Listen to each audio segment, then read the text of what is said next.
90% মেয়েরা জানে না তারা কিভাবে নিজেদের ব্রাটা কিনবে, তার সাইজ কি থাকে।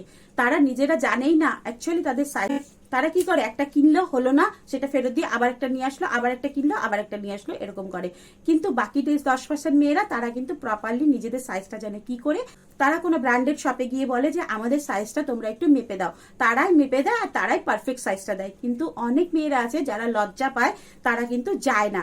তারা কি করে, তারা উল্টোপাল্টা ব্রা পরতে থাকে আর নিজেদের প্রবলেম করতে থাকে। উল্টোপাল্টা ব্রা পরলে কিন্তু কি হবে, চেস্ট পেইন হবে, ব্যাক পেইন হবে, সাথে সাথে তাদের কিন্তু এই নিচের পোর্শনে ইচিং হবে, ইরিটেশন হবে। তো আজকে তোমাদেরকে আমি দেখাবো ব্রার সাইজ কিভাবে মাপতে হয়। তো তোমরা নিজেরাই ঘরে বসে ব্রাশ সাইজ মাপতে পারো। আয়নার সামনে গিয়ে দাঁড়াবে, নিজেদেরকে দেখবে, দেখার পরে একটা টেপ নেবে, টেপ নিয়ে জাস্ট এরকম করে এই নিচের পোর্শনে মাপবে। এইখানে যদি তোমরা ড্রেস পরে থাকো তাহলে মাঝখানে 2 আঙ্গুল গ্যাপ রাখবে।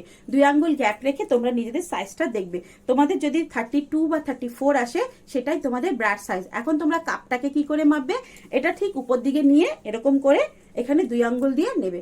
নেওয়ার পরে দেখবে হয়তো তোমাদের যদি 32 থাকে তাহলে উপরে 3 বেশি বা 4 বেশি থাকবে। যেমন নিচে যদি 32 থাকে তাহলে উপরে থাকবে 34 বা 35, 36 এরকম থাকে। 34 আর 32 এর মাইনাস করলে কত থাকে, 2 থাকে। মানে 1 2 এ আর B, A B C D এই তিনটে কাপ সাইজ হয়। তো তোমরা এ আর বি মানে তোমাদের সাইজ হচ্ছে বি, 32 এর বি।